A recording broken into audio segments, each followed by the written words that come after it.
عام کرنا چاہیے. علماء سے بات کریں گے، دو چار بات سوال جواب پوچھیں گے، ان سے بحث کریں گے، کچھ بھی کریں گے، اس کو پوسٹ کریں گے واٹس ایپ پہ، میری فلاں سے بات چیت ہوئی، بحث ہوئی، یہ دیکھو میں کتنا بڑا چیمپئن ہوں. کیوں؟ علماء آپ اپنے آپ کو بڑھانا چاہتے ہیں، آپ اپنے آپ کو بتانا چاہتے ہیں ہم بہت بڑے علم والے ہیں. بعض اوقات کوئی پرسنل معاملہ ہوتا ہے، کسی عالم سے بات کر دی اور عالم نہیں چاہتا ہے کہ اس کو عام بیان کیا جائے، اس نے بہت کیجولی بہت ساری باتیں، اس میں ہنسی مذاق بھی ہے، آپ نے ریکارڈ کر لیا اس کو. اولاً تو اس کی اجازت کے بغیر تھا، یہ بھی صحیح نہیں تھا، یہ غلط تھا. پھر اس کی اجازت کے بغیر نشر بھی کر دیا. اس نے آپ کو جواب دیا، پوری دنیا کو نہیں. فرق ہوتا ہے نا. آپ گھر میں جو باتیں کر رہے ہیں میں نے ریکارڈ کر لیا اور اس کو پوری دنیا میں ڈال دیا، بولے کیا بات ہے، انسان ہی تو ہے نا، آپ کو کتنا خراب لگے گا. بولے میری گھر کی باتیں ہیں، آپ نے کیوں ڈالی عام؟ آپ نے کیوں پرسنل چیز کو عام کیا؟ اپنی پرائیویسی کا تجھ کو لحاظ ہے، علماء کی نہیں. بلکہ بعض اوقات علماء کے بیانات پہ یہ تنقید کرتا ہے. کوئی عالم کا واٹس ایپ پہ آپ بھیج دیے کسی کو، بولے گا انہوں نے ایسا نہیں کہنا چاہیے تھا. کیوں؟ کیسا کہنا چاہیے تھا؟ اس کی چاہت کے خلاف بات آئی تو علماء کے بارے میں خود بھی بولے گا اور اس کو عام کرے گا، یہ عالم صحیح نہیں ہے، یہ اچھا عالم نہیں ہے. حالانکہ وہ عالم عقیدے میں صحیح ہے، منہج میں صحیح، سب کچھ جو غلط ہے اس کے بارے میں بولنا اور بات ہے. وہ بھی تو کیوں بولے گا؟ علماء بولیں گے. علماء کی بات تو نقل کر سکتا ہے، تو اپنی طرف سے کہے گا، بدتمیزی والی بات کرے گا. اچھے اچھے علماء کے بارے میں آدمی کہتا ہے انہوں نے ایسا نہیں کہنا چاہیے تھا، یہ صحیح نہیں بول رہے. کوئی آدمی سیاسی مسائل میں کچھ بول دے عالم کہ مسلمانوں کو صبر کرنا چاہیے، ایسا نہیں کرنا چاہیے، بولے بزدل ہے، عالم بزدل بنا دیں گے ہم لوگوں کو. اپنے عالم کے بارے میں، معتبر عالم کے بارے میں، کیونکہ تیری خواہش کے خلاف ہے تو ان کے خلاف ہو گیا. آج ہم اپنی خواہشات کے غلام ہو گئے، خواہشات کے تابع ہو گئے ہیں، علم کے نہیں. اس لیے کسی کا علم، کسی علم والے کی بات ہماری خواہشات سے ٹکرانے لگے، ہم اس کے دشمن بن جاتے ہیں. یہ ہمارا حال ہو چکا ہے. اس کے بارے میں پھر جو جی میں آئے بولنے لگیں گے، فیس بک پہ پوسٹ بنا کے ڈالیں گے، اس کی واٹس ایپ پہ اس کے بارے میں بنا کے ڈالیں گے، صرف اس وجہ سے کہ اس نے کسی آپ کی غلطی پہ تنقید کی یا آپ کی پسند پر اس نے تنقید کی، جس سے آپ کی محبتیں جڑی ہوئی اس پہ اس نے تنقید کر دی. اب وہ دشمن بن گیا آپ کا اور آپ اس کے دشمن بن گئے. اچھی بات نہیں ہے، نہیں ہونا چاہیے یہ. اللہ کے نبی صلی اللہ علیہ وسلم نے آخری بات کہہ کے اپنی بات کو ختم کر رہا ہوں. اللہ کے رسول صلی اللہ علیہ وسلم نے آخری زمانے کے بارے میں فرمایا، سیأتی علی الناس سنوات خداعات، آخری زمانے میں ایسے سال آئیں گے، ایسا دور آئے گا، سنوات خداعات، دھوکے والے سال ہوں گے، دھوکے کا زمانہ ہوگا، وہ دھوکے بازی ہوگی سب طرف. یا ایسا حال ہوگا کہ جس میں کنفیوژن ہوگا، سمجھ میں نہیں آئے گا صحیح کیا ہے. یصدق فیہ الکاذب ویکذب فیہ الصادق، جھوٹے کو سچا مانا جائے گا اور سچے کو جھوٹا مانا جائے گا، جھٹلایا جائے گا اس کو. ویؤتمن فیہ الخائن ویخون فیہ الامین، اور اس دور میں خیانت کرنے والے کو امانتیں سونپی جائیں گی، اور خیانت کرنے والے کو امانت سونپی جائے گی اور امین کو خائن قرار دیا جائے گا، الٹا ہو جائے گا سب.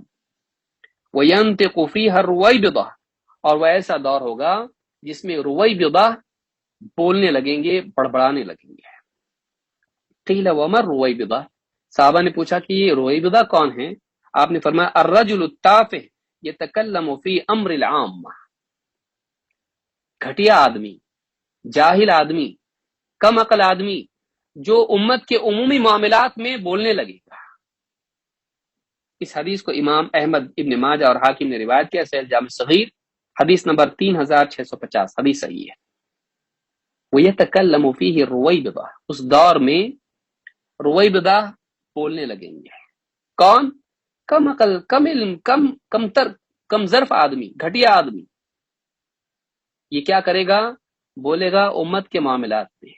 آج آپ دیکھیے اس کی رائے اس کے گھر میں کوئی سنتا نہیں ہے، فیس بک پہ آئے گا، یوٹیوب پہ آئے گا، سعودی عرب میں ایسا ہو رہا ہے، ہندوستان میں ایسا ہو رہا ہے، فلانے ملک میں ایسا ہو رہا ہے، ایسا نہیں ہونا چاہیے، ایسا ہونا چاہیے، اور میری رائے یہ ہے. تو کون؟ تیری کیا حیثیت ہے؟ دین کا علم تجھ کو کتنا ہے؟ دنیا کا علم تجھ کو کتنا ہے؟ تیری معلومات کتنی صحیح ہے؟ تجھ کو اپنے گھر کے بارے میں اصلاح کا تیرے پاس طاقت نہیں ہے، تو عالم کی اصلاح کرنے کی بات کر رہا ہے.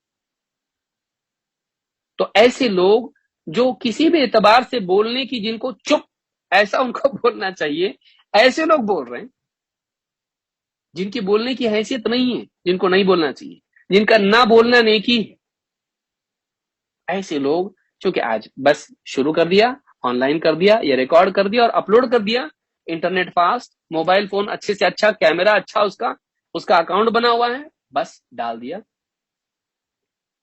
کسی عالم سے پوچھا نہیں، کسی جانکار سے پوچھا نہیں، دیکھیے میں یہ بات میں بولنا چاہ رہا ہوں، یہ صحیح بھی ہے کہ نہیں ہے. اس کو کیا ضرورت ہے کسی کی؟ وہ تھوڑی کسی کا غلام ہے، وہ تھوڑی نہ کسی سے پوچھنے والا ہے. تو بہت بڑا علامہ ہے وہ اپنے کو سمجھتا ہے علامہ، لیکن اس کو کچھ بھی معلوم نہیں ہے. غلط بات، دیکھیے کتنا بھی غلط بولو کوئی نہ کوئی ماننے والے تو ملیں گے، کوئی نہ کوئی لائک کرنے والا تو ہوگا، چاہے کتنا ہی یہ نالائق کیوں نہ ہو، اس کو کوئی نہ کوئی لائک کرنے والا ضرور ہوگا. کوئی نہ کوئی جاہل اس کے طرح ہوگا، اس کی بات اس کو پسند آئے گی اور یہ پھر اس کو دیکھ کے خوش ہوتا، دیکھو 50 لائک مجھ کو مل گئے ایک ہی دن میں. دنیا میں 50 جاہل ایسے اس سے گرے ہوئے جاہل بھی تو ہیں جو اس کو پسند کریں گے. تو یہ نہیں ہونا چاہیے، نہیں ہونا چاہیے. آدمی اس طرح کا استعمال نہ کرے، اور یعنی یہ چیزیں ان سے بچے آدمی. اور اسی میں دہشت گردی اور اس طرح کی چیزیں پھیلانے کا باب ملتا ہے، راستہ لوگوں کے لیے کھلتا ہے کہ آدمی ایسی باتیں بول جاتا ہے جس سے لوگوں کے جذبات بھڑکتے ہیں اور نقصان ہوتا ہے. لہٰذا ہمارے لیے یہ بہت ہی اہمیت کا حامل ہے یہ معاملہ کہ ہم لوگوں کو سوشل میڈیا کو صحیح طور پر استعمال کرنا چاہیے. اللہ رب العالمین سے دعا ہے کہ ہم اپنے اوقات کو صحیح استعمال کریں، اخلاص کے ساتھ، اچھی نیتوں کے ساتھ، علم کے ساتھ، علماء کی ماتحتی کے ساتھ ہم اس کا استعمال کرنے والے بنیں. ہم اپنی عبادات کو ضائع کر کے سوشل میڈیا کو، موبائل فون کو استعمال نہ کریں، بلکہ ہم اس کو اپنے لیے خیر کے لیے استعمال کریں، شر کے لیے نہیں.